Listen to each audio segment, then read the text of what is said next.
Good morning, everyone. Firstly, I just wanted to touch on the fact that we didn't send out the parish mass this weekend.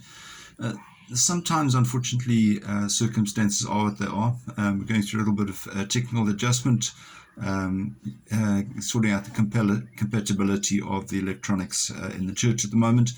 And unfortunately, the mass was a bit of a victim of that. Nevertheless, we're very pleased to bring you Father Dave's Mass. Bear in mind that in the United States that the dispensation for attending Mass has been lifted there, and therefore people are required to go to Mass, even though they obviously have to follow certain protocols still. So it's very fortunate for us that people like Father Dave are still broadcasting Masses that we can pick up and watch.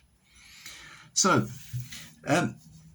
one of the things that I want to share with you before, interesting feature of young people, I've often said to especially matriculants, if your greatest ambition is to be as good as your teacher, then you haven't set your sights very high.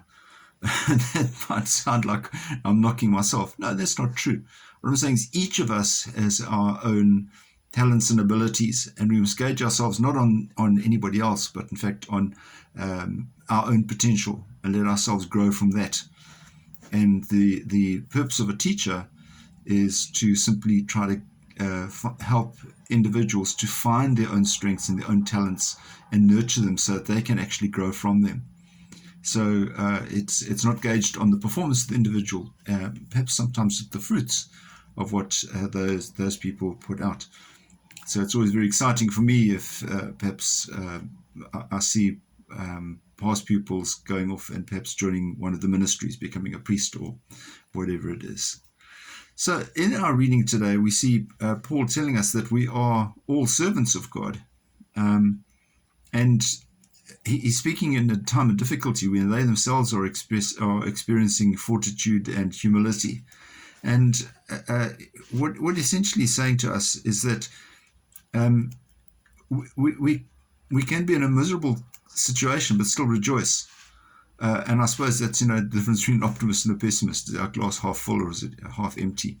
And in our situation as Christians, we're challenged always to find the good things in whatever our situation may be. Jesus says to us in our gospel, it don't work on the basis of an eye for an eye or a tooth for a tooth. Give more than is asked for. So in service, we give generously of our time and our talents and give ourselves to the needs of others.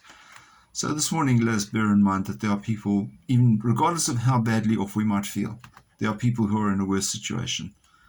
And therefore, we should count our blessings and be generous with sharing our time and our talents with them. So have a wonderful day and stay safe. God bless. Bye-bye.